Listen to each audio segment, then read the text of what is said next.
Screen पे एक तस्वीर देख रहे हैं, बड़ा ही सनसनीखेज खुलासा हुआ है और अभी आप देखेंगे दुनिया भर की मीडिया में इस चीज को डिस्कस किया जाएगा। क्योंकि खुलासा किसने किया है? खुलासा किया है CIA के पूर्व जासूस। हालांकि इनके बारे में भी मैं आपको बताऊंगी। इन्होंने इससे पहले भी एक बार एक बड़ी जानकारी लीक की थी और उसके लिए इन्हें सजा भी मिली। अब ये जो खुलासा है, ये खुलासा पाकिस्तान को लेकर है, पाकिस्तान के परमाणु हथियारों को लेकर है। और सबसे बड़ा सवाल ये उठता है कि जब भारत हमला कर रहा था, क्या भारत को पता था या फिर पाकिस्तान ने जो लिस्ट दी थी भारत को उसमें कुछ झोल था? जियोपॉलिटिक्स में बहुत कुछ चल रहा है। हमेशा की तरह वर्ल्ड मिरर के इस एपिसोड में जानने को मिलेगा बहुत कुछ। आइए जानते हैं इन खबरों को विस्तार से। आपको ऐसा नहीं लगता है कि ऑपरेशन सिंदूर के बाद एकदम से अमेरिका बदल सा गया है? ऑपरेशन सिंदूर से ठीक पहले वही डोनाल्ड ट्रंप थे। ये दोनों का हजारों साल पुराना मामला है, ये दोनों हैंडल कर लेंगे, अमेरिका इसमें बीच में नहीं पड़ेगा। और आज की डेट में 17 से 18 बार वो बोल चुके हैं कि मैंने ही सीज फायर कराया। और सिर्फ इतना ही नहीं, बल्कि जनरल मुनीर पहुंचे। जनरल मुनीर के बाद अब उनके वायुसेना चीफ पहुंचे। दुनिया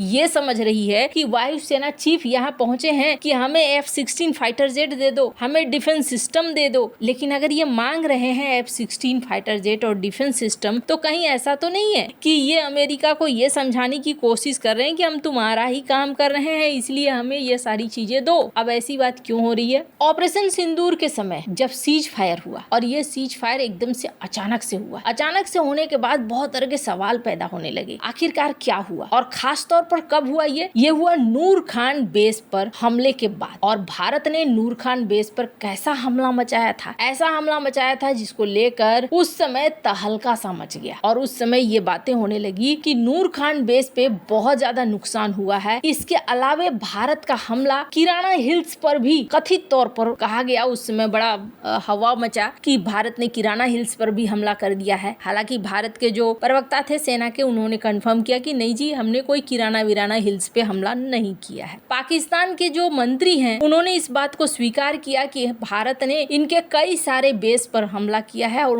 उनमें से एक नूर खान बेस भी है। और नूर खान बेस पर जब हमला हुआ, ये जो देख रहे हैं आप, राना सनाउल्लाह है, ये सलाहकार हैं शहबाज शरीफ के। इन्होंने कहा कि मात्र हमारे पास 30 से 45 सेकंड थे, हमें डिसीजन लेना था कि ये कहीं न्यूक्लियर हमला तो नहीं था। ब्रह्मोस दागा गया, चूंकि ब्रह्मोस परंपरागत और गैर परंपरागत यानी कि न्यूक्लियर हथियार भी ले जा सकता है। तो हमें सोचना पड़ने लगा कि आखिरकार कहीं ऐसा तो नहीं था कि इस हमले में भारत ने न्यूक्लियर हथियार का इस्तेमाल कर लिया हो। बहुत कम समय होता है, 34 से 45 सेकंड। ये बुरी तरीके से डर गए थे। वहीं दूसरी तरफ उस समय बहुत तरह की बातें होने लगी। दीपक वोहरा ये एक चैनल को इंटरव्यू दे रहे थे। इसमें इन्होंने क्या कहा? इसमें इन्होंने कहा कि देखो, ये जो नूर खान बेस हमला हुआ, इस हमले में ना बहुत कुछ निशाने पे आ गया है, जिसकी वजह से हड़बड़ा कर यहाँ शांति स्थापित की गई है, सीज फायर किया गया है। इन्होंने इनकी वीडियो को अगर आप देखेंगे, मैं यहाँ पर ये वीडियो नहीं दिखा पा रही हूँ, लेकिन इस वीडियो में इन्होंने क्या कहा है? इस वीडियो में इन्होंने ये कहा कि पाकिस्तान और भारत दोनों में एक ट्रीटी है, और वो ट्रीटी ये है कि हर साल दोनों अपने परमाणु संस्थानों की रिपोर्ट शेयर करते हैं और लिस्ट देते हैं कि ये वाला हमारे यहाँ पर यहाँ है जो सिविल न्यूक्लियर प्रोग्राम है, और आप हमारे सिविल न्यूक्लियर प्रोग्राम पर हमला नहीं करना। भारत भी देता है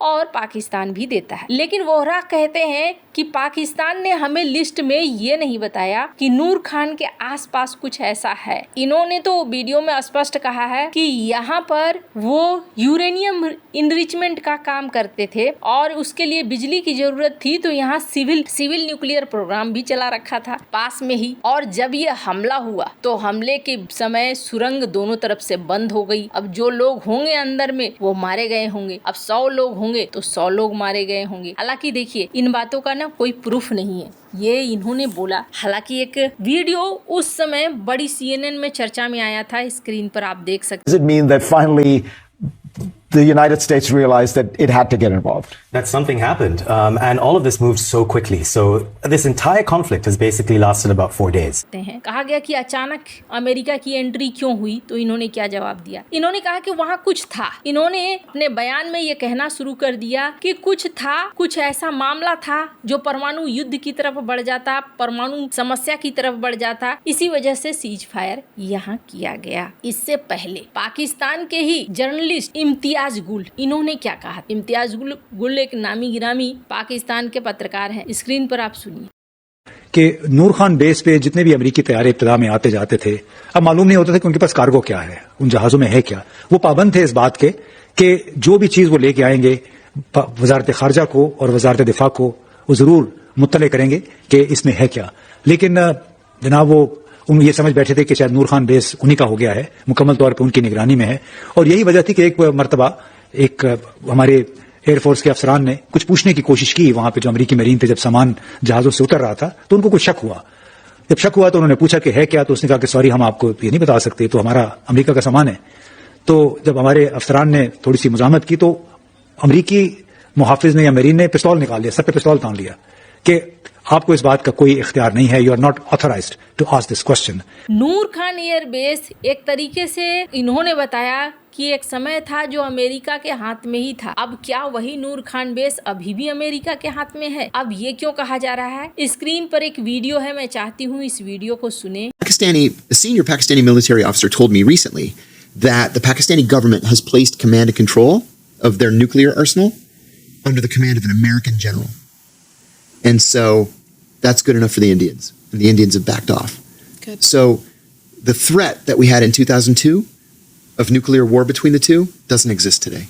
ये पूर्व CIA जासूस रह चुके हैं। इन्होंने बयान दिया है और अपने बयान में ये कहा है जॉन किरियाको ने कि वरिष्ठ पाकिस्तानी सैन्य अधिकारी ने हाल ही में मुझे बताया है कि पाकिस्तानी सरकार ने अपने परमाणु शस्त्रागार की कमान और कंट्रोल एक अमेरिकी जनरल के हाथ में दे दिया है, इसलिए ये भारतीयों के लिए काफी है और भारतीयों ने पीछे हटना शुरू कर दिया। इसलिए साल 2002 में दोनों के बीच परमाणु युद्ध का जो खतरा था वो आज मौजूद नहीं है। जब उनसे पूछा गया कि क्या अलकायदा पाकिस्तान के परमाणु हथियारों पर कब्जा कर सकता है तो उन्होंने इससे इनकार कर दिया। उनसे पूछा गया कि जब आप पाकिस्तान में थे तो आप जानते हैं आप आतंकवाद विरोधी अभियान चला रहे थे, लेकिन एक बड़ी रणनीतिक तस्वीर हमेशा ये चिंता बनी थी कि क्या अलकायदा उन लोगों तक पहुंच सकता है या घुसपैठ कर सकता है जो परमाणु हथियार को कंट्रोल करते हैं, और यही बात मुझे वास्तव में डराती है। इस पर उन्होंने कहा कि मुझे लगता है ये काफी कम हो गया है। जहाँ जोखिम मौजूद है, परमाणु सामग्री है, पूर्व सोवियत गणराज्य के नियंत्रण में थी, लेकिन आज ऐसी बात नहीं है। उन्होंने कहा कि जब वह पाकिस्तान में तैनात थे तब साल 2002 के मार्च और अप्रैल में इस्लामाबाद में अमेरिकी दूतावास को खाली कर दिया गया था। उन्होंने कहा कि अमेरिका को सूचना मिली थी कि भारत उस समय पाकिस्तान पर परमाणु हमला करने वाला था, इस कारण अमेरिकी दूतावास को खाली करा दिया गया था। उस वक्त दूतावास में जॉन किरियाको के अलावा गिनती के अमेरिकी अधिकारी बचे। अब इनके अनुसार जो परमाणु हथियार हैं वो अमेरिका के कंट्रोल में हैं। ऐसे आपको बता दूं, इनके ऊपर पहले भी आरोप लगे हैं कि कुछ जानकारियां ये लीक करते हैं, जिसकी वजह से कथित तौर पर इनको सजा भी दी गई थी। वैसे अब ये सब कुछ प्रूफ नहीं है, कोई भी चीज ऐसा नहीं है कि इन्होंने कह दिया तो इनके पास कुछ प्रूफ है, लेकिन हमने आपको वही बताया जो ये विशेषज्ञ बता रहे हैं। वैसे आपको क्या लगता है इन सब मामले में, आपकी क्या राय है, कमेंट कर जरूर बताएं। जल्द मिलते हैं अगले वीडियो में नई खबर के साथ।